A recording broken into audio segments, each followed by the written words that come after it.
Fl-isem tal-Missier u tal-Iben u tal-Ispirtu Santu, il-grazzja ta' Sidina Ġesu Kristu tkun magħkom il-koll. L-lum nagħlqu eżies l-ottava tal-Eid. Xi tfisser il-kelma ottava? Għal 8 ijiem sħaħ iċċelebrajna daqs li kieku hija ġurnata waħda il-festa tal-Eid.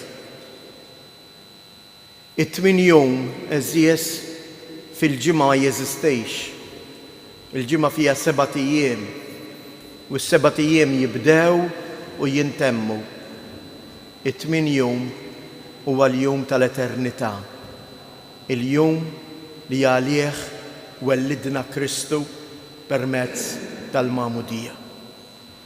U għalhekk ejjew ħuti eżies rikonoxxenti għal dan id-donek kbir tal-ħajja ġdida fi Kristu li jirċivejna, ejjew inroddulu ħajr u ngħidu flimkien: Glorja lill-Alla fil-għoli ta' smewijiet u paċi fl-art lil-nedmin ta' rida tajba.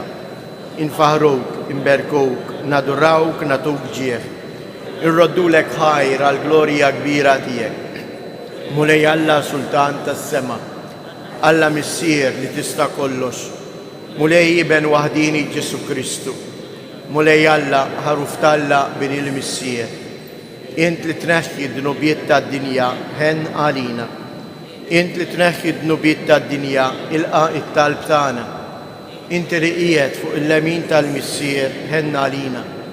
Għaliex inti waħdek qaddejs, int waħdek mulej, int waħdek il-għoli Ġesu Kristu mal-Ispirtu Santu fil-glorja tal-Missier Alla. Amen. Nitolbu. U Alla taħnina bla tarf. Matul dawn il-festi tal-Eid, inti tħeġġeġ il-fidej tal-poplu qaddis tiegħek. Qawwih ukoll fil-grazzja li tajtu biex kulħadd jifhem bid-den kollu bliema ħasil tnaddaf, bliema spirtu tnissel mill-ġdid u bliema demm infeda. Bibnek Ġesu Kristu Sidna li hu Alla u li miegħek jgħix wisaltan flimkien mal-Ispirtu Santu għal dejjem ta' dejjem.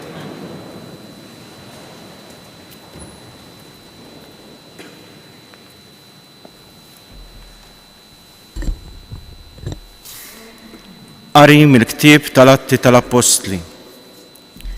Bis-saħħa tal-Apostli kienu jsiru ħafna sinjali u mirakli fost il-poplu.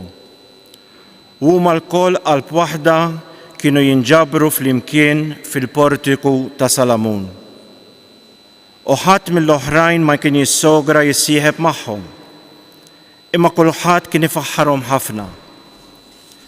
L-att ta' dawk li kienu jemmnu fil-mulej, kemm irġiel u kemm nisa, kien dejjem jiżdied u joktor. Hekk li kienu wkoll iġorru l-morda tagħhom fuq is-sodod u l-imtieraħ u jqegħduhom fil-pjazzezz biex ħin jgħaddi Pietru jaqam qarr id-del tiegħu fuq xi ħadd minnhom. In-nies kienu jiġu mill-bliet ta' madwar Ġerusalemm, iġorru l-morda u lil dawk li kienu maħkuma mill-ispirti mnizza. U l-kol kienu jitfejqu. Il-kelma tal-mulej.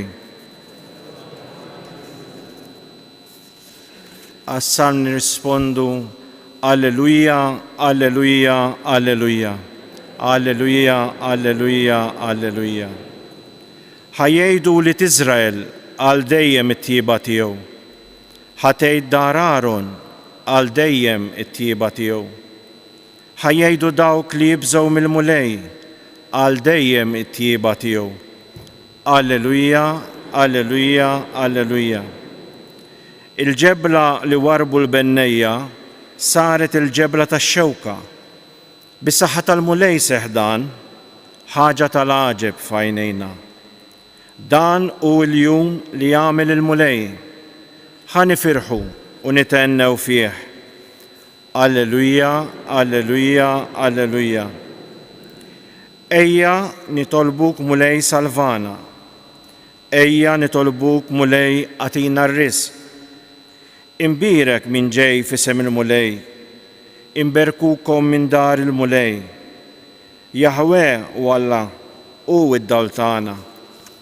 Alleluja, alleluja, alleluja. Qari mill-ktieb tal-Apokalissi ta' San Ġwan Apostlu. Jiena, Ġwanni, ħukom u sieħeb tagħkom fit-taħbit u fis-saltna u fis-sabar ma' Ġesu. Jien sibt ruħi fil-gżira jisimha Patmos minħabba l-kelma ta' Alla u x-xhieda ta' Ġesu. Darba f'jum il-mulej ħassejtni merfuħ fl-ispirtu u minn warajja smajt leħen qawwi bħal ta' tromba jgħidli: kull ma tara niżlu fi ktieb u ibatu lis-seba' knejjes. U jien dort biex nara min kien qiegħed ikellimni. U kif dort, rajt 7 kandelabri tad-deheb. U f'nofs il-kandelabri kien hemm wieħed qisu iben ta' bniedem, liebes libsa twila sa wiċċ saqajh, b'sidru mħażżem bi ħżiem tad-deheb. Jien kif rajtu, waqajt qisni mejjed f'riġlejh. Iżdur resa' idu lill-leminija fuqi u qalli: tibżax, jien u l-ewwel u l-aħħar. Jien għall-ħaj, jien kont mejjed, u wara jien issa ħaj għal dejjem ta' dejjem. U għandi jinsabu l-infietaħ tal-mewt u ta' post il-mejtin. Ikteb kull ma tara, kemm il-ħwejjeġ li hawn issa u kemm dawk li se jiġru l-qudiem. Il-kelma tal-mulej.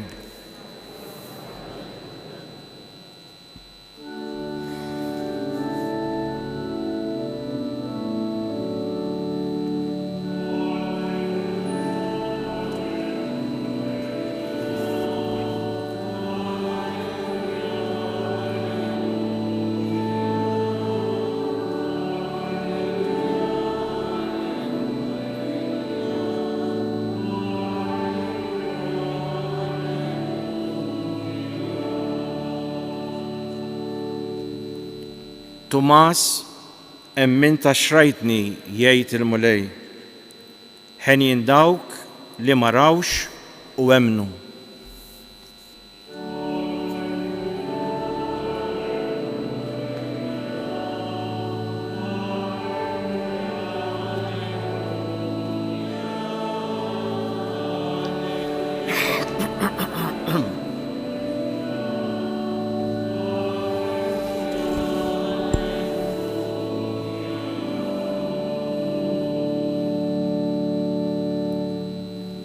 Il-mulej ma'kom. Qari mill-Evanġelju skont San Ġwan. Dakinhar fil-għaxija fl-ewwel jum tal-ġimgħa, meta d-dixxiepli kienu flimkien imbeżża mill-lut bil-bibien magħluqa, ġie Ġesu u qgħad f'nofshom u qalilhom: Isliem għalikom. Kif għalhekk urihom idejh u ġenbu. Id-dixxiepli ferħu meta raw il-mulej. Imbagħad Ġesu tenna jgħidilhom: Isliem għalikom. Kif il-Missier bat lili, hekk jien nibgħat lilkom. Kif għalhekk nefaħ fuqhom u qalilhom: ħudu l-Ispirtu Santu.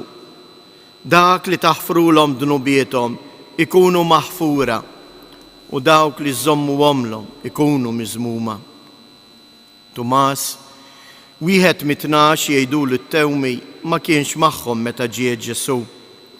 Għalhekk id-dixxiepli l-oħra qalulu: rajna l-mulej. Iżda hu qalilhom: jekk ma narax f'idejh il-marka tal-imsiemer u ma nqiegħdx sebgħi fuq il-marka tal-imsiemer u iedi fuq ġenbu, jien ma nemminx. 8 ijiem wara, id-dixxiepli jreddew kienu ġewwa u Tumas kien magħhom. Il-bibien kienu magħluqa, imma Ġesu daħal għad f'nofshom u qalilhom isliem għalikom. Imbagħad Tumas qal lil Tumas ġib sebek hawn u wara jdejja, ressa idek u qiegħda fuq ġenbi. Tkunx bniedem bla fidi, iżda emmen. Wieġeb Tumas u qallu, mulej tiegħi u Alla tiegħi. Qallu Ġesu, emmin ta' xrajtni, ħenjejn dawk li ma rawx u emmnu. Hemm ħafna sinjali oħra li Ġesu għamel quddiem id-dixxipli tiegħu li mhumiex imniżla f'dan il-ktieb. Iżda dawn inkitbu sabiex intom temnu li Ġesu hu l-Messija li ben ta' Alla u biex bit-twemmin tagħkom ikolkom il-ħajja f'ismu. Il-kelma tal-mulej.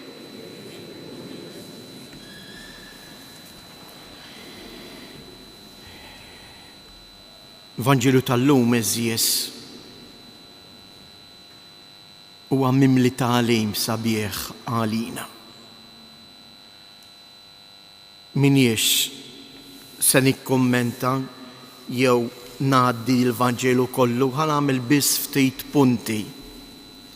Għaliex imbagħad matul dawn il-ħdud għandna okkażjoni tad-debb meta kull nhar ta' Ħadd l-isqof tagħna sejjer ikun hawnhekk fil-għaxija fis-7 u jfisser kelma b'kelma dan il-Vanġelu.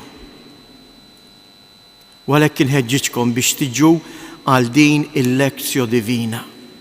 L-isqof li huwa ir-raj tagħna sejjer immantnina, jitmana bil-kelma ta' Alla. Din ħatkun matul il-ħdud kollha tal-lejl kull nhar ta' Ħadd fis-7 ta' filgħaxija. Dawk li ma jistgħux ikunu hawnhekk preżenti jistgħu jsegwu wkoll minn fuq il-mezzi soċjali tad-Djoċesi ta' Għawdex jew tas-Santwarju ta' Pino. Però nixtieq tassew minn qalbi. Jekk irridu li l-ferħ ta' Kristu ikun f'qalbna,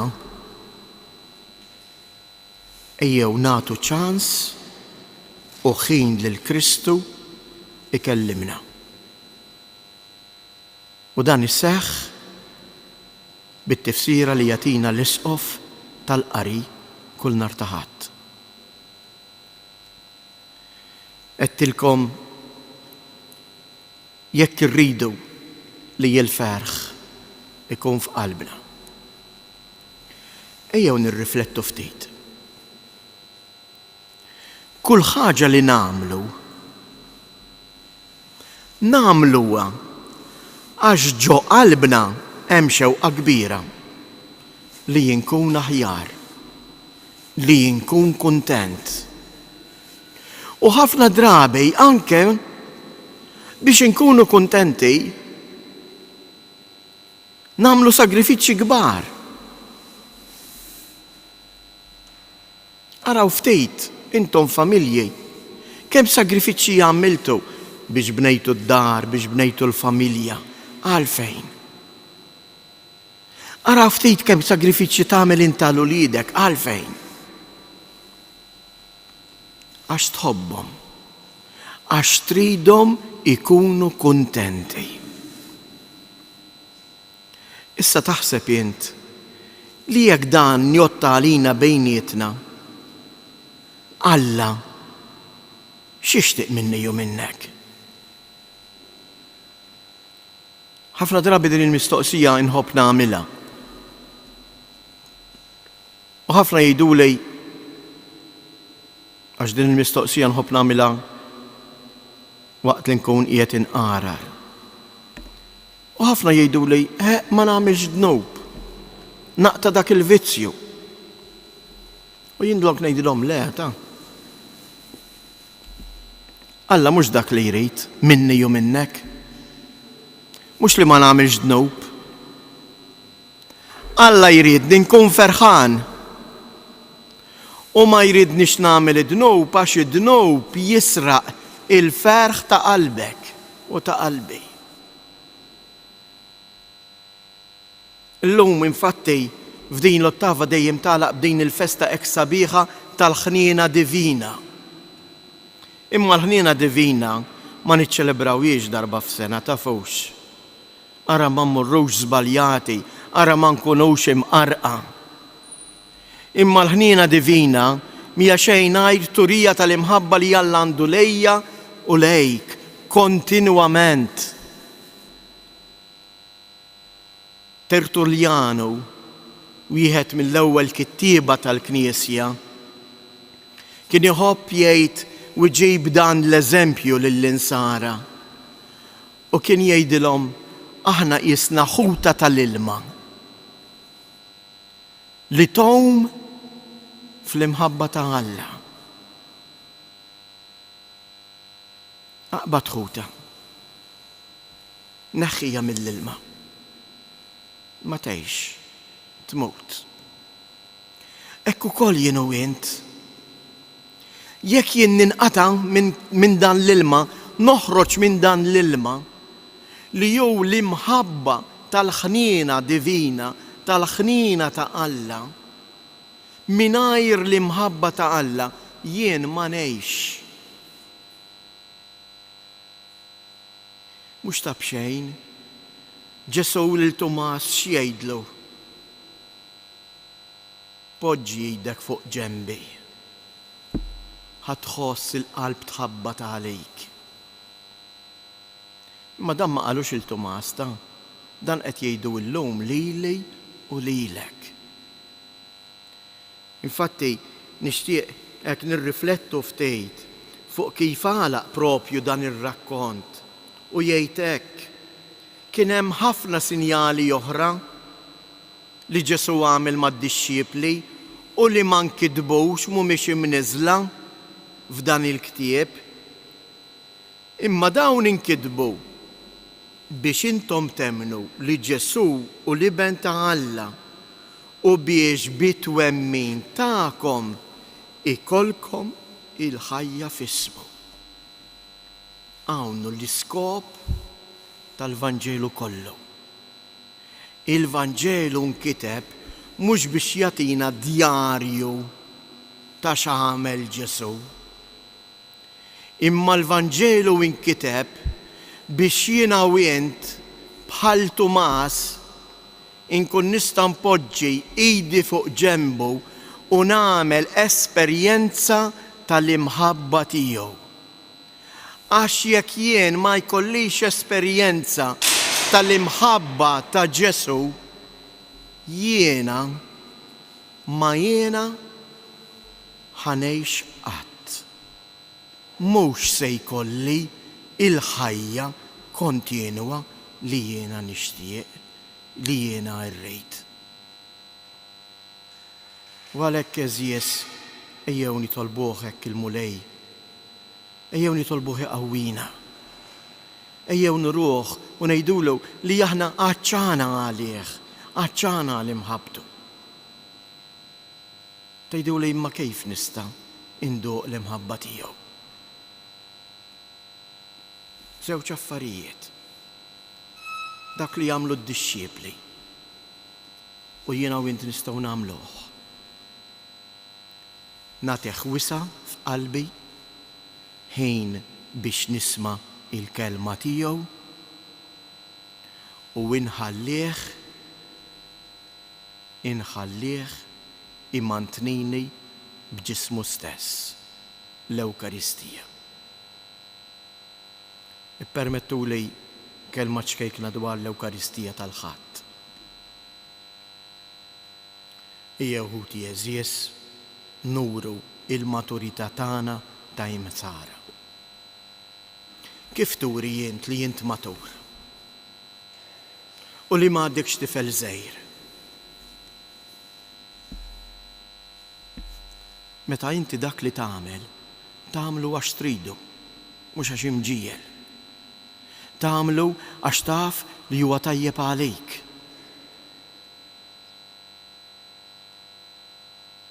U hemmhekk turi l-maturità tiegħek. għax ma tagħmlux darba, imma tibqa' tirrepetih. Nagħtikom eżempju sempliċi faċli. Kemm intom il-ġenituri, min jaf kemm il-darba għedtu lill-uliedkom, iwa studja ftit, aqra dan il-ktieb, ħadd itgħallem. Ma tantx jobduk, jiddejqu. Imma mbagħad meta jikbru u inti stess bqajt taqra, għax taf li mill-qari inti titgħallem. Għax taf li l-qari mhuwiex xi kastika għalik jew xi penitenza, imma jarrikkejk. Ekku koll l-Ewkaristija eżies. Ejjew ma nibqgħux naraw l-Ewkaristija bħal tfal żgħar għax rrid immur għax ta' bil-fors, għax ħanamel dnub jekk ma mmurx. L-Ewkaristija hija is-sagrament tal-maturità nisranija. Jien nuri kemm jien matur minn kemm jien nieħu sehem attiv u ngħix l-Ewkaristija. U ngħix l-Ewkaristija għax kif hawnhekk il-Mulej Ġesu juri l-ħnina tiegħu miegħi u jaqsam ġismu jgħidilna dan hu ġismi li qed jingħata għalikom, jien imqawwi minn din l-imħabba tiegħu, meta noħroġ il-barra minn dak il-bieb, nitgħallem ukoll naqsam ħajti bħala sens u turija ta' imħabba mal-oħrajn għall-oħrajn. Biex hekk l-Ewkaristija li niċċelebra fil-Knisja ngħix għal barra mill-bieb tal-Knisja. Din hi l-maturità nisranija eżies. Jew nitolbu l-qawwa tal-Ispirtu Santu biex aħna ta' kull nhar ta' Ħadd il-qudiesa tal-Ħadd ma tkunx għax forsi jew għax ġejt imġiel jew għax qed nibża, imma tkun frott l-għażla fundamentali li jiena ngħid il-Mulej qed jistidinni biex niltaqa' miegħu. Ħen dawk li huma mistiedna għall-ikla tal-ħaruf. Mulej, bħal Tumas, int il-Mulej tiegħi, int Alla tiegħi, jiena nemmen li int qed tistidinni, tridni niltaqa' miegħek. U dan iseħħ fl-Ewkaristija tal-Ħadd u għalhekk jiena nilqa' l-istedina li inti tagħmilli.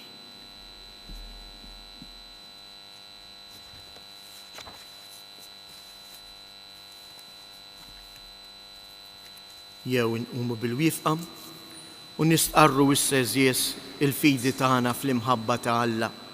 Jiena nemmen f'Alla wieħed il-Missier li jista' kollox, li ħalaq is-sema u l-art, dak kollu li jidher u dak li ma jidirx.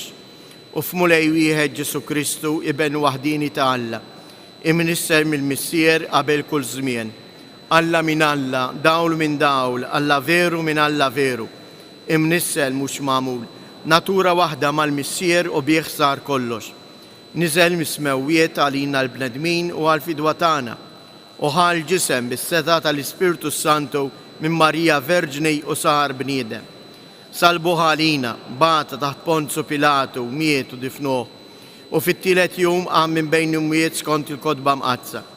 U tela s-sema u qiegħed fuq il-lemin tal-Missier u għandu jerġi' jġib il-glorja biex jagħmel ħaq mill-ħajjin u mill-mejtin.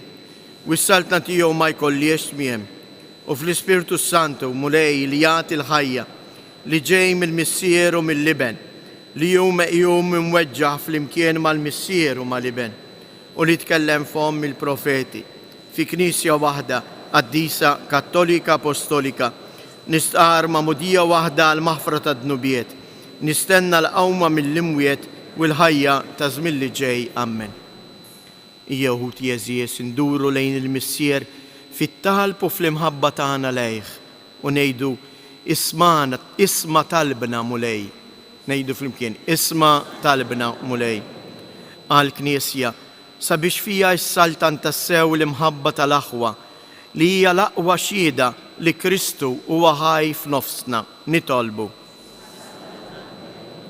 Għall-mexxejja tal-ġnus sabiex jaħdmu ħalli tinsab is-soluzzjoni għal waqfien mill-gwerra fl-Ukranja. Nitolbu għal dawk kollha li jimtaqlin fil-fidi tagħhom biex bħal Tumas iħallu lil Kristu jidħol f'qalbhom. Nitolbu għalina l-koll biex nifhmu li l-qudiesa ta' kull nhar ta' Ħadd hija stedina ta' Kristu rxoxt lilna sabiex inkunu nistgħu niltaqgħu miegħu u niġu imqawwijin b'kelmtu. Nitolbu minn dan is-santwarju għażiż tal-Madonna ta' Pinu. Nitolbuk mulej biex tqawwi fl-imħabba tagħhom il-familji kollha tagħna.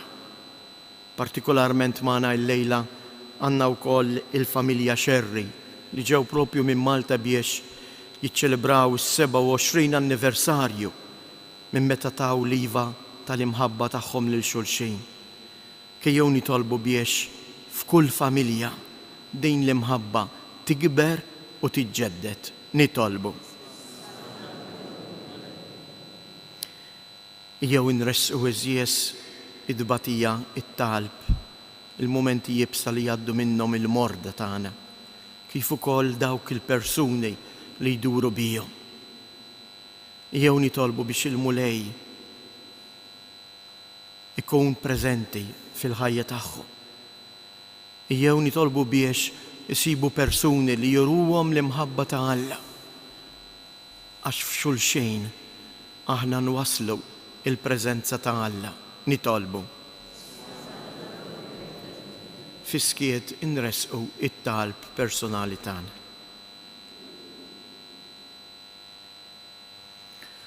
U Alla li inti janni fil-ħniena għatina li nħossu fuqna l-ħarsa ta' imħabtek sabiex ngħixu fl-imħabba tiegħek u bejnietna bi Kristus Siedna.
Roddu lek il-ġir.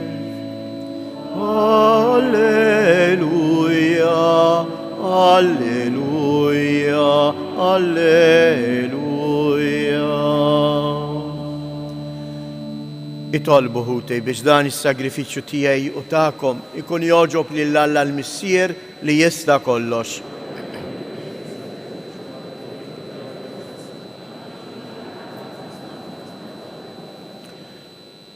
Il-qamulej l-offerta tal-poplu tiegħek biex dawk kollha li jiġġeddu bl-istqarrija ta' ismek u bil-magħmudija jiksbu ilena ta' dejjem bi Kristus Siedna. Il-mulej magħkom, nerfgħu qlubna il fuq, niżżoħħaj lill-mulej Alla tagħna.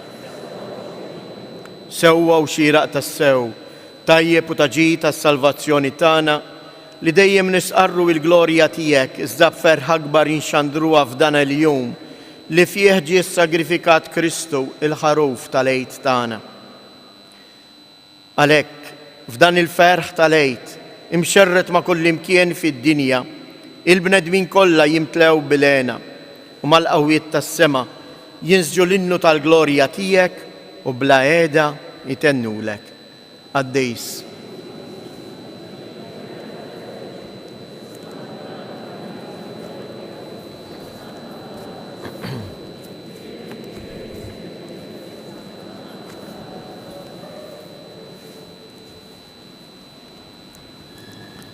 Għaddejs tas-sewint mulej jistħoqlok it-tifħir tal-ħolqien kollu, għax bibnek Ġesu Kristu Siedna u bil-qawwa tal-Ispirtu Santu inti tagħti l-ħajja kollox tqaddes u tibqa' dejjem tiġbor għalik poplu biex mintluħ ix-xemx sanżula jsirlek offerta safja. Għalhekk mulej ġejna hawn quddiemek dawn l-offerti biex ikunu konsagrati lilek. Miċ-ċokon tagħna nitolbuk għaddishom bl-Ispirtu tiegħek biex isiru l-ġisem u d-dem ta' ibnek Ġesu Kristu Siedna li bik mandament tiegħu qegħdin niċċelebraw dan il-misteru. Għaxu fil-lejl li fih ingħata għalina ħajl ħobs, radlek il-ħajr, birek, qasam, tal id-dixxiepli tiegħu u qal: ħudu u kulu il-koll minn dan, għax dan huwa ġismi li jingħata għalikom.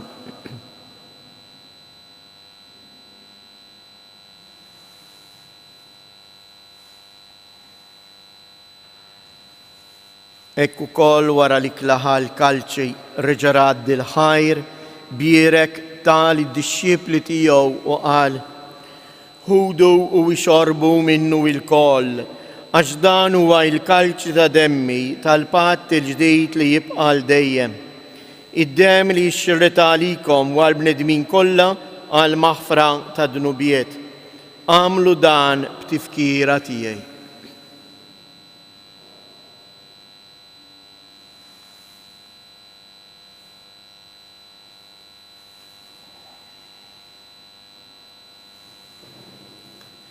Danu il-misteru tal-fidi.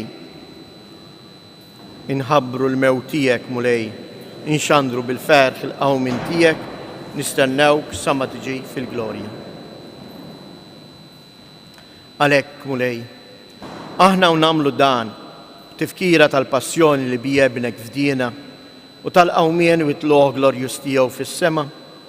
Aħna li qegħdin nistennew nittamaw it-tieni miġja tiegħu brat tal-ħajr nofrulek dan is-sagrifiċċju ħaj u qaddis. Ħares nitolbuk lejn l-offerta tal-Knisja tiegħek, ara fija l-vittma li bis-sagrifiċċju tagħha li terġa' tħabbibna miegħek.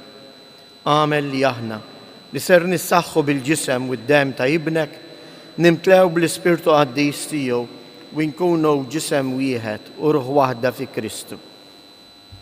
Nitolbuk li ju jagħmel minna offerta li tibqa' l dejjem quddiemek biex ikunu nistgħu niksbu l-wirt mal-magħżulin tiegħek, mal-Verġni mqazzhom Malla Marija, mal-Apostli u l-Martri Glorjuża tiegħek u mal-qaddisin kollha li kif nittamaw jidħlu dejjem għalina quddiemek. Għamel nitolbuk mulej li din il-vittma li terġa' tħabbibna miegħek tkun tasliem u salvazzjoni għad-dinja kollha. Wettaqa fil-fidi u fl-imħabba, il-Knisja tiegħek tul il-mixja tagħha fid-dinja, il-qaddej tiegħek il-Papa Franġisku, l-Isqof tagħna Anton, l-isqfijiet u l-ministri kollha tiegħek u l-poplu kollu li inti ksibt għalik. Ilqa bit-tieba it-talb u x-xewqat ta' din il-familja li inti ridta tinġabar madwarek. Qader missier ħanin lill-ulidek kollha kull fejn jinsabu u għadhom miegħek il-koll. Ħenna l-ħutna l-mejtin u għal dawk kollha li ħallew din il-ħajja fis-sewwa tiegħek. Daħħalhom fis-saltna tiegħek fejn nittamaw li aħna wkoll għad naslu biex il-koll flimkien nitaxqu għal dejjem bis-sebħ tiegħek bi Kristu Siedna li bih inti tfawwar id-dinja b'kull ġid.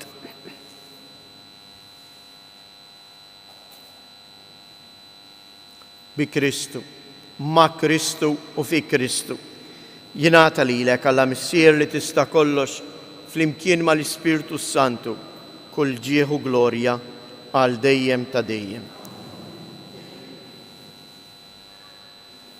Għalfejn il-mulej juri ħnina magħna għax iħobbna.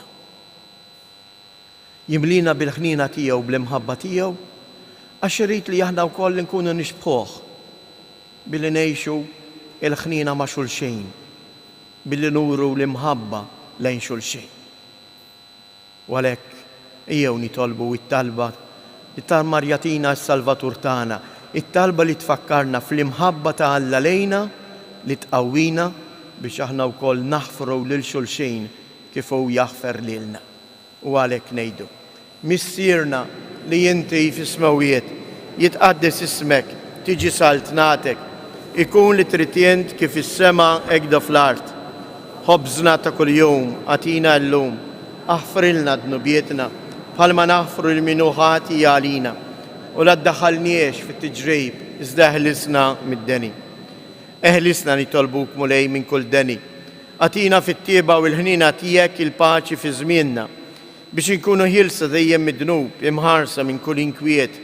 Aħna u nistennew u nittamaw ilejna u l-miġja tas-Salvatur tagħna Ġesu Kristu. Mulej Ġesu Kristu li jett l-apostli tiegħek inħallilkom isliem, nagħtikom isliem tiegħi la tħares lejn dunubietna. Iżda ħares lejn il-fidi tal-Knisja tiegħek. Għatija isliem u laqda li jint trid fija, int li tgħix wis-Saltan għal dejjem ta' dejjem. Il-paċi tal-mulej tkun dejjem magħkom. Għatu l-paċi lil xulxin.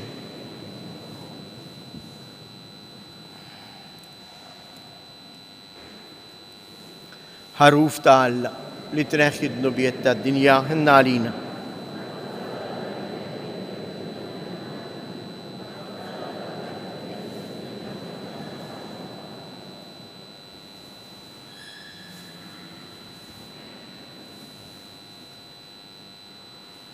Danu il-ħaruf ta' Alla. Danu li jneħħi d-nubiet tad-dinja.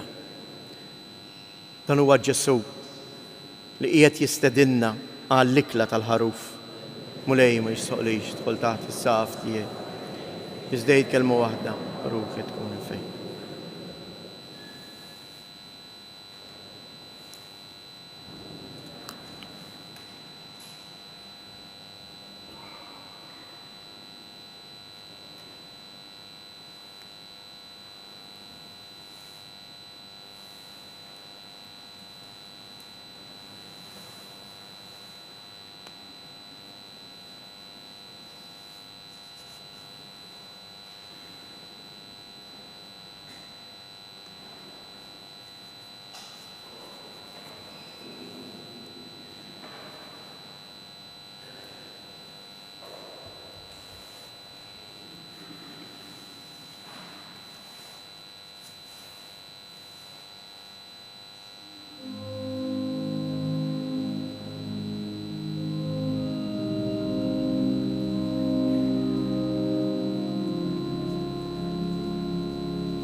nitolbu.